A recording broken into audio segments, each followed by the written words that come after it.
Thank you.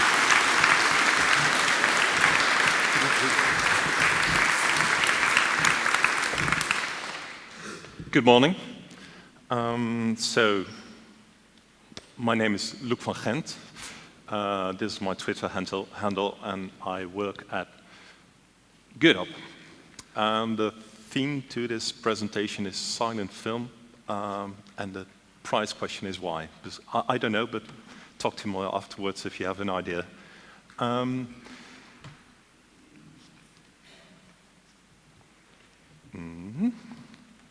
Goes it a little good? Of course, that's not proper English. It's a Dutchism. It's the word-by-word translation of gaat het een beetje goed? So maybe we can try that.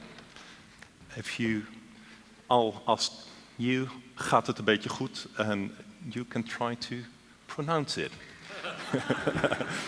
So, on three. 1, 2, 3. Yeah. Thank you. So, gaat het een beetje goed? Goes it a little good? Typically you would say, goes it good? How are you doing? But adding this small word, little, makes all the difference. You'd say, how are you, to anyone. It's almost rhetorical. You don't expect an answer, but adding this little to it makes all the difference. You would use that when you meet a dear friend to genuinely ask, how are you? How are you doing really? Today I want to talk to you about doing good. Are you doing good? Doing so, I will introduce some people to you who I've met over the past years, and some of you probably know, some of you maybe not. This is a rough list of the actors in this film. So, Act 1, Jean-Baptiste. Any ideas who I might mean by that? No? You might know him by his nickname, Django. This is Django Reinhardt. It's a jazz musician, he was a jazz musician from Belgium. He started playing banjo and guitar at a very young age. He lived in a gypsy settlement somewhere in the south of Belgium and later on the outskirts of Paris. And he had a very promising career in front of him. But then at one night, he was with his wife in his caravan. They just got married. He was 17 years old. And his wife, Bella, she used to make celluloid flowers, so red celluloid to make roses and things like that to sell in the streets, which is quite flammable. And Django knocked over a candle and the caravan was set ablaze. And somehow he managed to get himself and his wife out of the caravan. But he was badly burnt on one side. His leg was badly burnt, and the doctor said they have to amputate his leg. But he said, I don't want that. But he was hospitalized for almost 2 years. And not only his leg, but also his arm and his hand were badly burned. And 2 fingers were paralyzed. So he thought he would never play the guitar again. But his brother brought him a guitar in hospital, and he started to play the guitar again. And you can really see that these 2 fingers, he could play some chords with it, but not playing a solo like that. But it was through this handicap that he invented new ways of playing chords. And it was a big change to jazz music, the chords that he invented.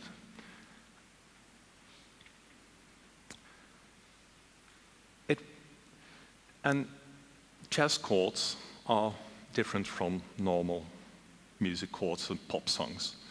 Typically, campfire songs and pop music would have chords that consist of 3 notes. And you would have 3 or 4 chords in a song. Not so in jazz music. Recently, I did play all the campfire greatest, and I thought I know a fairly good amount of chords, but I was trying to play some Django music. All of Me, a jazz classic that he interpreted too. But I'm 10 chords in this song, and I haven't played a chord I knew previously. Because jazz chords are typically composed of 4 to 5 notes. Way more complex. Any lovers of hard rock? So hard rock typically uses power chords, which consists of 2 notes. 2 notes is enough.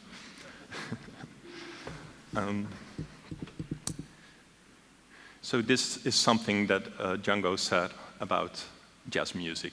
Jazz attracted me because in it I found a formal perfection and instrumental precision that I admire in classical music, but which popular music doesn't have. Act 2. We'll try to pronounce it as his parents would do, which would be Adrienne. Any guesses who this might be? Adrienne Olivetti. Adrienne Olivetti, maybe. It's a bit dark. Adrienne is one of the founders of the Django framework, but also a jazz guitarist. Here he's playing at a gig somewhere, I think it's LA, and how it works in gypsy jazz is that every guitar player takes a solo. And to tell you something more about how gypsy music started, so the gypsies, the Romani people, they used to live in northwestern India and then migrated over Europe. And everywhere where they came, they took the local music and added their own interpretation of that music. And they still do that today. And here it's Adrienne's turn to take a solo. And he also grabs a bit of music, which is in fact the saxophone solo from Careless Whisper. It's a pity that it's a silent movie, but look up the YouTube link of Adrienne playing it. It's really good fun. But in a way, this is how open source software works too. You take a bit other library and install it into your own software. You read other people's code and take inspiration for that. Here is something that Steve Jobs once said. Part of what made the Macintosh great was that the people working on it were musicians and poets and artists and zoologists and historians. They also happened to be the best computer scientists in the world. And I like to agree to that, because creating software it's a creative process, just like it is in creating art or music. Now, I study biology, so I can tick one box there. And here, it's me playing the accordion in my band. And this is our interpretation of gypsy music. And this group process of creating music together, that's wonderful, and is also what we do in open software development, I think. And how we would create music was we would go away on a long weekend and So, for instance, me and the guitar player would get up early because we have kids, and you never unlearn to get up at 7, even if you have a late night. And we would be creating music, and thought, oh, now we need a trumpet, and we would wake up the trumpetist and have him play a solo. Next one, maybe an easy one. Guido? Anyone? Of course, it's Guido van Rossum, the founder of Python. Maybe some of you know this story, but it was 1990, Christmas time, and he thought, oh, 2 weeks off, and I want to do some coding. And he was trying to solve a complicated problem, and he thought, yeah, if I'm going to write this in C, it will take me ages. Maybe I'll just, over Christmas holiday, write my own programming language. So he did, and a couple of months later, he thought it was good enough to share with his colleagues, and they said, you might be onto something. Can I use it too? Yeah, of course. And they started contributing, and this grew and grew and grew, and we're all here. And I think many of you are probably contributing to Python or what's built on top of that. But there was one problem. He didn't want to have this turn into an anarchy. So he said, well, yeah, someone should have a veto to this. And that is Guido. For all the PAPs, all the Python enhancement, help me, protocol, he would have the final say in it, which gave him a title. Anyone? The benevolent dictator for life. But not anymore, because 2 months ago, Guido said, I'm tired, I need a very long break. So he handed over his title, and now, maybe for the first time, Python is really a community-driven software.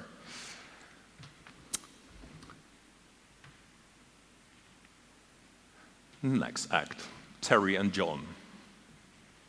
Any guesses? Sorry? Close enough. Close enough. So not Terry Gilliam and John Cleese, but Terry Jones and John Cleese. Monty Python, of course. An easy hop from Python to Monty Python, since Python is named after Monty Python. Guido named it Python just to mock all the other programming languages, basically, and not to take it too seriously. This is a scene from Monty Python called The Merchant Banker. Of course, John Cleese is playing the merchant banker, and Terry Jones plays Mr. Ford. The merchant banker just got off the phone with Mr. Victim, and he granted him a hefty loan with ridiculously things. If he would not pay it, he would have to sell his children, I don't know. But Mr. Ford is collecting for the orphanage, and he comes in, and merchant banker says, well, what do you want? Well, I'm collecting for the orphanage, and I understand you're quite wealthy. And John Cleese says, yes, I'm very, very, very, very, very, very, very rich, in the way John Cleese can do that. And he asked, well, what do you want? Well, I'm asking for a donation for the orphans. What kind of sum are you talking about? Maybe £1. A pound. And but what do I get for it in return? And he shows a little flag. You get this flag, And he said, it's too small to be a legal document. What do I get in return? Tell me, run it by me one more time. What are you trying to tell me? And Mr. Ford says, well, you give me $1, yes, and I give it to the orphans, yes. Well, that's it. And well, the scene goes on, and in the end, Mr. Ford disappears in a trapdoor in the floor. In comes the pantomime horse, like it is usual in Monty Python. But the important question is, what's in it for me? Why would you care? Why would you help someone else? I'm not going to answer this right away. Next act. Bart and Anna. These are Bart and Anna. Not a very flattering picture, but these are my bosses, Bart Lacroix and Anna Chojnacka. 10 years ago, they founded something called 1% Club before there was talk of about a 1% Club in the US with filthy, wealthy people. But they had an idea, and that is if everyone would share 1% of their time, their money, or their expertise to help others, we could have a better world. We could eradicate poverty. And that's why they started a platform, a crowdfunding platform, called 1% Club, and that had small projects. And typically it would be projects in developing countries, and it would be people from the Netherlands initiating the projects, and then try to raise money for a water pump in a village or school books for a school in Ghana. Here's one of the projects. He calls himself Young Freddy. Again, it's a pity that's black and white because he has really colorful shoes in the background with African prints on it. And what he does, he is working in Nairobi, Kenya. And from discarded cloths, he creates new high fashion shoes. And he was doing so in one of the slums. And then he only needed a couple of, maybe 2,000 euros to buy a new sewing machine and to rent out a space to produce these shoes and do some advertisements. And someone from the Netherlands helped him with that and also gave him some coaching on how to set up a business. And here he is on national television in his store. By now he has, I think, 3 people working for him as well. And I think he's telling here he's ready to be the new, hippest worldwide brand. But it really, these 2,000 euros really changed his life. Here's another example. This is a drawing of a marketplace in Bangladesh. And if you think, oh, that's really fancy drawing, that's right, because it's drawn by 2 Dutch architects. There was a project online to raise money to build a marketplace because the local farmers didn't have a place to sell their produce, and they wanted to have a marketplace which was covered from rain and things like that. So now the farmers use this to sell their produce. But when so it was a lady from the Netherlands running that project, and then 2 architects from the Netherlands said, well, but you need some technical drawings for if you want to build a place like this. And they voluntarily made all the necessary drawings. But doing so, they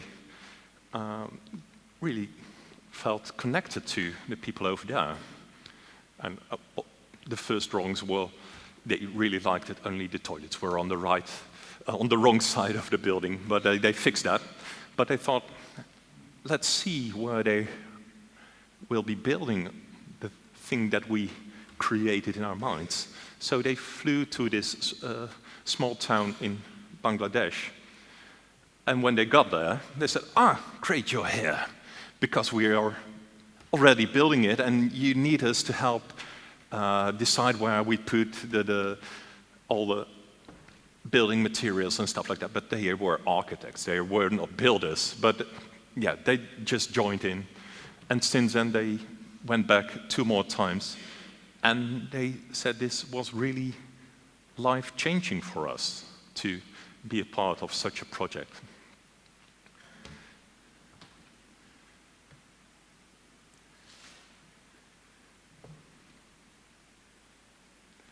Daniele, Vince, and Geraint, or Gent. When I met him the first time, I asked him for his name like 6 or 7 times, I think.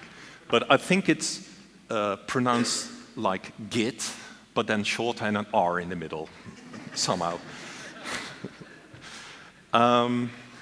You probably all know them. Of course, it's Daniele Procida, Vince Knight, and Geraint Palmer. You might know this picture because I stole it from one of Vince's presentations. That's why he's not in the picture.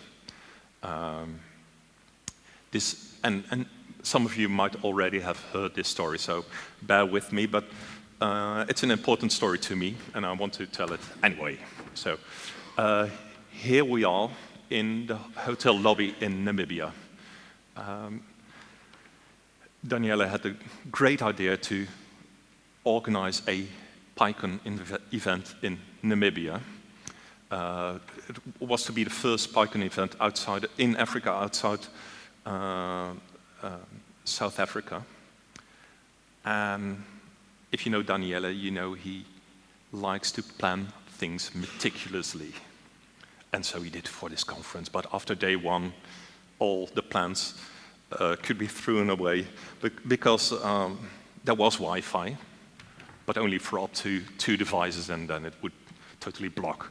So this 5 megabit byte download that everyone had to do, it was quite impossible. So we're chucking around USB sticks in the evening to prepare for the day after. So there's Daniele. Next to him is Peter. I'm over there, and Peter and me get mistaken a lot in Namibia. That's because we use the same hairdresser who sadly passed away years ago. And there's some other people. But we pulled it off, and by the end of the conference, the Pythonistas from Namibia organized themselves in PyNam, the Python Association for Namibia. Let's see if I'm missing something. No, we're all good. Anna and Humphrey. Anna and Humphrey are one of the good things that came out of the PyCons in Namibia that we organized. This is Humphrey Butau. So Anna and Humphrey joined at the very first PyCon in Namibia. They traveled by bus from Zimbabwe for 30 hours, I believe, or over 30 hours on the bus, on small dirt roads and stuff like that. They wanted to join so badly to this first Python event somewhere in southern Africa. And immediately the year after, they wanted to organize an event in Zimbabwe. They already were organizing Django Girls workshops and other Python workshops by then. But they wanted to have a proper PyCon. And they were trying to get some funding, but Zimbabwe is not the easiest country to wire money to, especially from the US. So Python Software Foundation, Django Software Foundation, were looking for ways to support them, but wiring money over there was not really an option. But then I said, I might know this crowdfunding platform. Why not start a project on the 1% Club website? And so they did. I helped them out. Here's Anna Makarudze. And they only needed 3,600 euros. And how crowdfunding typically works for small projects like this is that you put a project online and then ask your family, your friends, your acquaintances, and neighbors of family and stuff like that, everyone in your network. Of course, Anna and Humphrey didn't have a very wealthy network, or actually they did, because they were now part of this wonderful Python community that we all are. And here's where the donations, where money was donated to this project. So it's all over the world. And some of you, I'm sure some of you know this project because it was on this very conference, Python UK, that Helen Sherwood-Taylor held a lightning talk which filled up the last 20% of the project. Thank you, Python UK, for this. But this was wonderful to see how Python enthusiasts from all over the world joined efforts to make this happen. I was not able to join that conference the first year. The second year, I took out all my savings and traveled to Zimbabwe. This is the speakers' dinner. Slightly different than speakers' dinners over here. It's the local pizza joint. There's Humphrey again and Anna. And all the others are all from other countries. People from Zambia, Mozambique, and Uganda, and Namibia, of course. And they all want to start their own Python events. So this was kind of the dream that we had back in the lobby in Windhoek, Namibia, in our office. We thought, oh yeah, we conquer Africa one country at a time. Next year we'll be organizing an event in Nigeria and then maybe some other country, but they didn't need us. They were just organizing those events by themselves, which is really wonderful. And especially in Zimbabwe, it was such energetic people. They have to deal with quite an oppressive regime, but they are so vibrant to organize things and to pick up every chance that they see. It's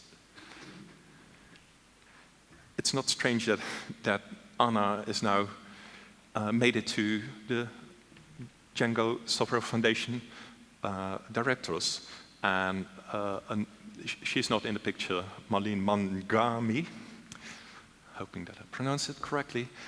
She joined the Python Software Foundation directorial board. I'm not entirely sure about the title, but the first two Africans in such boards ever. So that's all me joining conferences and people working together, but now let's really make a difference in creating some code.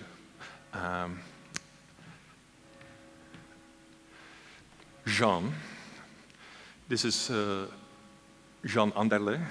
He's the trumpet player to the left, yeah. He's from Slovenia, a musician and a Python programmer.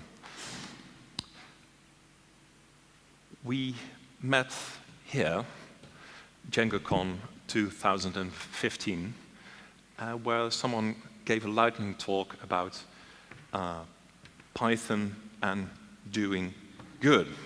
And he said maybe we should organize ourselves in some way, or maybe there's other people that want to do something good with coding. And he said, well, maybe the room was a bit smaller then, and there were some tables in the back of the room. And someone said, maybe we can meet up at one of the tables, whoever is interested. But in the next break, very soon the table was not big enough, and we went out on the lawn. It was a lovely sunny day, not like today. And it was over 80 people who joined on I'm not sure, 300 had event. And all had their own ideas about doing good. Some were coding with kids, and others were running a charity or creating a website for a charity. And we set up an email list, and I'm afraid the only emails going there were about what should we call ourselves, and yeah, decided on something, and then email traffic went down until by then the refugee crisis in Southern Europe was at its peak, and Syrian refugees were flooding Southern Europe and also Slovenia. And Jean said there were lots of refugee centers, shelters, and all of them were in short of different things. Some needed blankets or toys for kids, or some hands-on help. And he came up with the idea to set up a simple platform where you could, as a shelter, could share what you need, and then other people helping out. This doesn't seem like a very complicated website, and we started off coding. I joined in. Also a Python developer from the US. Oh, I have to, yes. Flavio Curella, I have to name him too. And we came up with this website, Help Others. And, but we all had jobs too. And sometimes I would work over the weekend and get in some code and trying to get in contact with Jean to do the code review, or and sometimes it was the other way around, and we didn't have a real technical plan, and we just started coding away. It's not for your boss, so you don't need to create a proper modeling first. So it failed. We were almost there releasing it, but we just didn't have a good plan. Every now and then I still meet Jean, and we're sure we want to work together in the future again, maybe forming a Django band, or doing another project. But this one, not a waste of time. I think it was yesterday on one of the lightning talks that it's not a failure, but well, we were not successful yet.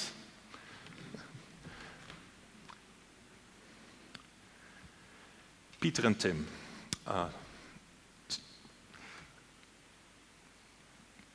Peter Buikema is a Dutchman who lived in South Sudan and Kenya for over 4 years. And Tim is a good friend of his. And I met him at a African social entrepreneurs tech meetup in Amsterdam. Why not? No, it was startups that had a Dutch connection, either being set up by Dutch people or in some other way Africans that had a Dutch connection. And they had an idea, because what Peter saw in Nairobi is this. So traffic jams, and then there's something called boda boda, which is motor taxis, really. They would tour around town looking for customers and agree on a price or not, and you would hop on the back and you would be hurled across Nairobi. But all these taxi riders are self-employed. They don't have a very good reputation. Some of them, as you can see, some of them don't have a spare helmet. Some of them don't have driver's license. And there's also people that don't live near a main road. They would have to walk like half an hour to get to the main road and hope for a boda boda to be around. So they thought, well, maybe create an app for that. But their main idea is not to make money of it, but to improve the livelihood of the boda boda riders and to make it better for the customers. But here's Peter talking to some of the boda riders. They really went to those riders and said, what do you need? What do you want? So they had a proper story, and I met them at this meetup, and I said, what's your technical team like? And they said, oh yeah, we have a friend doing the back end and someone who might do the front, the app itself. And said, well, maybe I can step in just as a technical advisor. And so I did. And then we made a technical plan. We choose a technology to use, a Django REST framework for the back end, and React Native for the front end, because all the cool kids use that. And it turned out they didn't have a back-end developer, but hey, I know some Django, so I started building that. But soon after, the app developer was expecting a child, and for those who have children, you know how the first year is. You don't get sleep, and certainly no time to do some pet projects. So I thought, I never created a mobile app. Let's give it a try. And so I did. And sometime later, here we are. So this is all kinds of drivers that are available. Some are riding, and they're now pretty close to really launching this. They have 300 riders that are connected to the app. They're still getting more.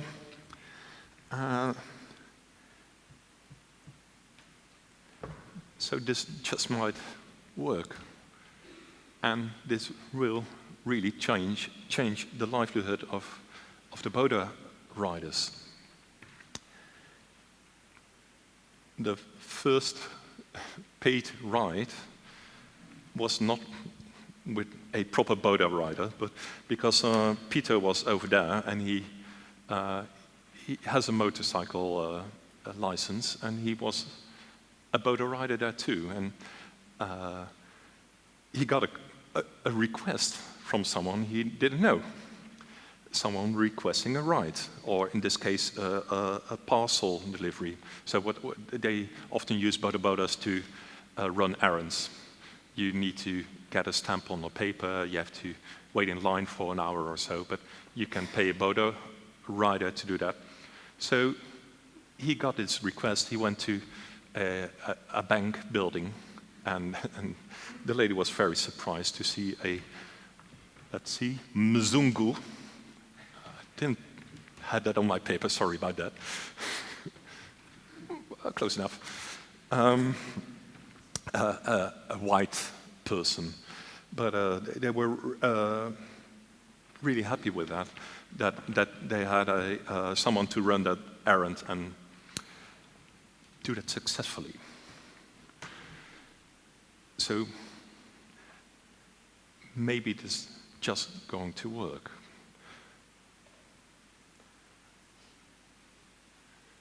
One of the final chapters. It's about me, or actually it's about you. It's all some of you. It's about the me generation, or the millennials, the hipsters. They don't have a very well name with other generations, just only thinking about themselves and MacBooks, of course. They only drink hand-ground coffee with skinny latte soy milk and moccasin flavored or something like that. I don't know what exactly that is. And they're pretty aware. They say, I know exactly what I want. And employers hate these millennials hopping jobs at a whim if they don't like it. But maybe they aren't so bad. They are also very aware of what products they buy and also what companies they work for. And they also say, we want more than pizza and ping pong. We want some purpose. Having a ping pong table at your workplace is very nice. We have one too, or having a pizza night every now and then. Very cool, but they say, I also want to do some meaningful work. Which brings us back to Bart and Anna. By now our company has grown a bit. We're no longer called 1% Club, but GoodUp. And we also provide services to large corporates that want their employees to do something good. So this is, for instance, Booking.com, the hotel booking websites, and they have an outing with an entire department planting trees somewhere in Asia, I think. And more corporations feel that they have to give their employees the opportunity to do something good. So they spend 1 or 2 days a year doing some voluntary work, which might be a beach cleanup or planting trees, but also sharing their expertise. So it might be a consulting firm, and someone is very good at writing business plans. And he might be connected to someone like young Freddie and helping them to write a proper business plan. And then the impact is, you can tell that the impact is way bigger than planting trees, although planting trees is very nice too. So they call it corporate social responsibility, and it's a buzzword for companies that want to have a greener face. So we have to be aware of greenwashing there, but I'd like to turn this around, because I guess most of you are not employers, but employees. And I rather talk about personal purpose privilege. So we're all software developers in one way or another, I think. And software developers are quite well paid. there's a high demand in software developers. So you can make some demands. You can say, okay, and I know a lot of you do. You get time to work on open source projects, which really is important. But you might also go to your boss and say, I also want to do something with a social impact. I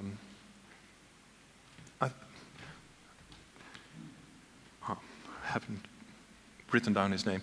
I can't remember, but there was someone giving a lightning talk about maybe coding with prisoners and their kids to get the family, tighten the family bands, which sounds really cool. And I can promise you, if you join a project like that, and if you help someone learn how to code, maybe kids, maybe prisoners and their kids, or maybe refugees, that to reschool them to be coders.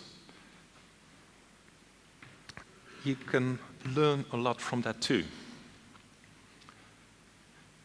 In Dutch, there's the Dutch word for learning is leren, and learning or teaching is basically the same word, which is very nice, because if you teach someone something, you will always learn from that. So, what's in it for me? Hopefully by now you have an idea, but what I would like you to take home after this talk is find your purpose, find what you like to do. And I love coding because I love to solve puzzles. I spent hours and hours trying to improve my skills on the Rubik's Cube. That's really cool. Comes in quite handy. I can be a cool uncle that can solve it in under a minute. But sometimes you have to search for a problem to solve. But maybe next time, if you're looking for some puzzle to solve, look a bit further and you find something with a meaningful impact. Oh, David Spademan, that was his name. There it is, Coding with Prisoners. So, try to find a problem that will make a meaningful difference. To close with big words, that is the meaning of life. Thank you.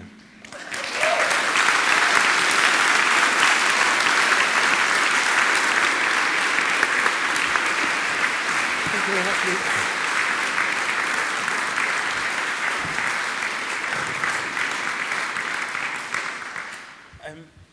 Thank you very much, Luke, especially for your final message, trying to find a problem with meaningful impact. You'll take some questions now from the audience. If there are some any. Questions for Luke. Owen's there with the microphone, so raise a hand if you have any questions to ask. So there's Adam over there.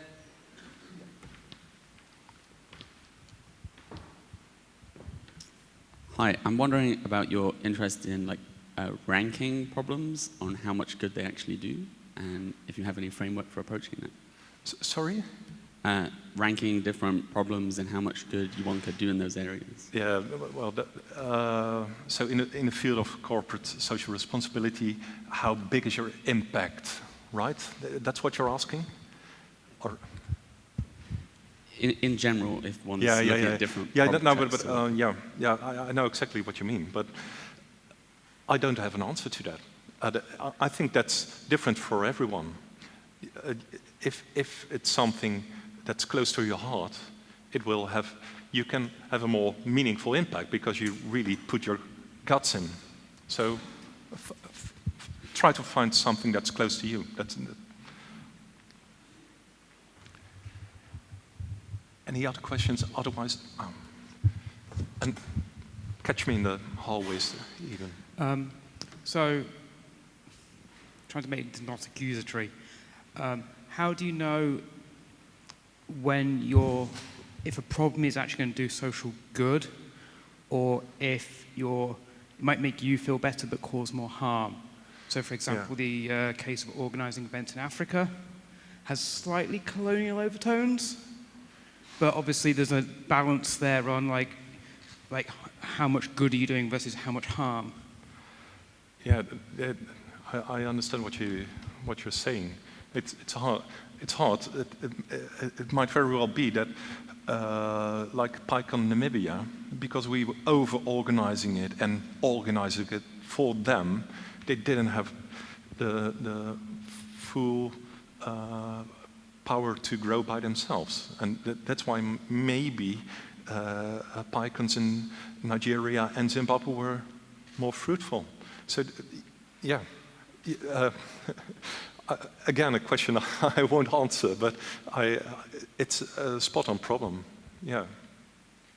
Yeah.